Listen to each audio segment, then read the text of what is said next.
জাতি মাটি ভেটি ৰক্ষাৰ কথা কয়, শৰাইঘাটৰ শেষ যুদ্ধৰ কথা কয়, চৰকাৰ গঠন কৰা ভাৰতীয় জনতা পাৰ্টীয়ে কিদৰে আমাৰ জাতিটো ৰাখিবলৈ ওলাইছে, কিদৰে আমাৰ খিলঞ্জীয়া মানুহখিনিৰ অস্তিত্ব ৰাখিব ওলাইছে, তাৰ মাত্ৰ সৰু এটা উদাহৰণ দিম। বেছি দীঘল নহয়, অনুগ্ৰহ কৰি শেষলৈকে চাব। বিগত ৩ বছৰত পলাশবাৰী ৰাজহ চক্ৰৰ অন্তৰ্গত ৩৭৩ বিঘা কৃষিভূমিৰ পৰা উদ্যোগ ভূমিলৈ ৰূপান্তৰ কৰা হৈছে। উদ্যোগ ভূমিলৈ ৰূপান্তৰ কৰক, উদ্যোগ লাগে, কিন্তু এই ভূমিসমূহ কাক গতাইছে? ৰ'ব, আৰু এটা তথ্য দিছোঁ। কেন্দ্ৰীয় উদ্যোগ মন্ত্ৰণালয়ৰ তথ্যমতে বিগত ৪ বছৰত অসমত ১০৯টা ক্ষুদ্ৰ আৰু মজলীয়া বিধৰ উদ্যোগ চিৰদিনৰ বাবে শেষ হৈছে। তাৰ পিছত এই পলাশবাৰী সমষ্টিত ইমান বিঘা মাটি খিলঞ্জীয়াৰ চৰকাৰখনে কাক দিছে শুনক। প্ৰাপ্য তথ্যমতে মেছাৰ্ছ চেণ্ট প্লাই প্ৰাইভেট লিমিটেডৰ সঞ্চালক নৰেন্দ্ৰ প্ৰতাপ সিঙৰ নামত আপোনাৰ ১৪ বিঘা ২ কঠা ৫ লেচা কৃষিভূমি উদ্যোগ ভূমিলৈ পৰিৱৰ্তন কৰি নামজাৰি পৰ্যন্ত কৰা হৈছে। আৰু বাকী মাটিবিলাক নামবিলাক শুনক, যিসকলে অসমৰ কাৰণে প্ৰাণ দিব পাৰে তেনে লোক চিন্তা কৰক। তেওঁলোকৰ ভিতৰত আশা চৌৰাচিয়া, উদয় শংকৰ প্ৰসাদ চৌৰাচিয়া, কিৰণ চিকাৰীয়া, ৰাজেশ কেডিয়া, বিবেক হাৰদিয়া, ৰমেশ হাৰদিয়া, পৱন আগৰৱালা, অৰুণ কুমাৰ বাজাজ, গৰিমা আগৰৱালা আদিৰ নাম অন্যতম। ইতিমধ্যে তেওঁলোকৰ নামজাৰি পৰ্যন্ত হৈছে। এতিয়া চিন্তা কৰক, পলাশবাৰী আৰু অধিকাংশ কৃষিভূমি ২০২৩ আৰু ২৪ চনতহে কৃষিভূমিৰ পৰা আপোনাৰ উদ্যোগ ভূমিলৈ পৰিৱৰ্তন কৰা হৈছে। উদ্যোগ ভূমিলৈ পৰিৱৰ্তন কৰিব পাৰে নিয়ম মতে, যদিহে সেই ভূমিখিনি বছৰ বছৰ ধৰি চন পৰি থাকে। কিন্তু এই মাটিবিলাক যে লৈছে, কেইবাবছৰ আগলৈকে তাত আপোনাৰ খেতি কৰি আছিল, বিভিন্ন ধৰণৰ খেতি হৈ আছিল।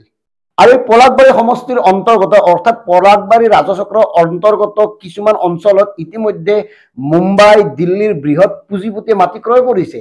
তাৰ উপৰি দিল্লীৰ ৰাজনৈতিক নেতাৰ পৰিয়ালে তাত মাটি ক্ৰয় কৰিছে। গতিকে এতিয়া ভাবক কিদৰে এওঁলোকে জাতি মাটি ভেটি ৰক্ষা কৰিবলৈ ওলাইছে। আমি আগতে কৈছিলোঁ, বিগত ৮ বছৰত অসমত ১৭,৩৪১ বিঘা কৃষিভূমি উদ্যোগ ভূমিলৈ পৰিৱৰ্তন কৰিছিল। বাকী আপোনাৰ ডিমা হাছাওত আদানীক ৯,০০০ বিঘা ভূমি যে দিছে, সেইবিলাকতো আছেই। গতিকে এতিয়া নিজেই ভাবক, কেনেকে অসমৰ মাটিবোৰ গতাই দিয়া হৈছে পুঁজিপতি গোষ্ঠীক, কিহৰ স্বাৰ্থত দিয়া হৈছে? অথচ ১.৫ লাখ কোটিতকৈও অধিক ঋণত পত গৈ আছে অসম। অসমত নিজাববীয়াকৈ কিমানটা উদ্যোগ আছে কওক? মই ক'লোৱে নহয়, থকা উদ্যোগবোৰ মৰি আহিছে। বিগত ৪ বছৰত ১০৯টা উদ্যোগ মৰি গৈছে, ক্ষুদ্ৰ মজলীয়া উদ্যোগ। এতিয়া কথাটো হ'ল, কাৰ জৰিয়তে বা কোনে মধ্যস্থতা কৰিছে পলাশবাৰীৰ দৰে অঞ্চলত এনেকে বহিৰাগতক মাটি বিক্ৰী কৰিবলৈ? কোনে এই গোটেই কাৰবাৰটো কৰিছে?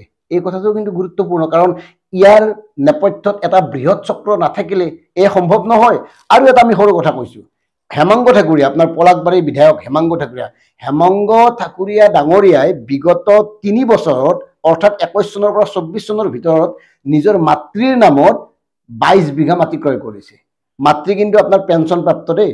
পেঞ্চন মানে পিতৃ আছিল শিক্ষক, ২০ বছৰমান আগতে ঢুকাইছে, গতিকে পিতৃৰ পেঞ্চনটো পাই আছে মাতৃ।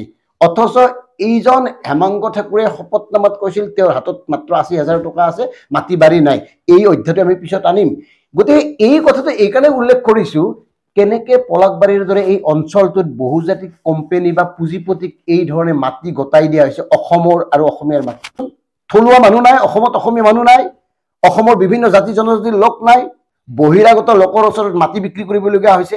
এনেকে জাতি মাটি ৰক্ষা হ'ব, এনেকে খিলঞ্জীয়াৰ অস্তিত্ব থাকিব ৰাজ্যৰ বিভিন্ন প্ৰান্তত। আমি আগতেও কৈছোঁ, কেইবাবাৰ কৈছোঁ, কৈ আহিছোঁ, হাইৱে ৰাস্তাৰ দুয়োপাৰে থকা ভূমিবোৰ কাৰ? যদি মন কৰে তাত কি হৈ আছে, এই সকলোবোৰ যদি মন কৰে, তেতিয়াহ'লে গম পাব কেনেকে বহিৰাগতই এফালৰ পৰা কুক্ষিগত কৰিছে আমাৰ মাটিৰ অধিকাৰ, কেনেকে মাটিবোৰ তেওঁলোকে ক্ৰয় কৰিছে বিভিন্ন ছল চক্ৰান্ত কৰি। এই কথাবোৰ পোহৰলৈ আহিব।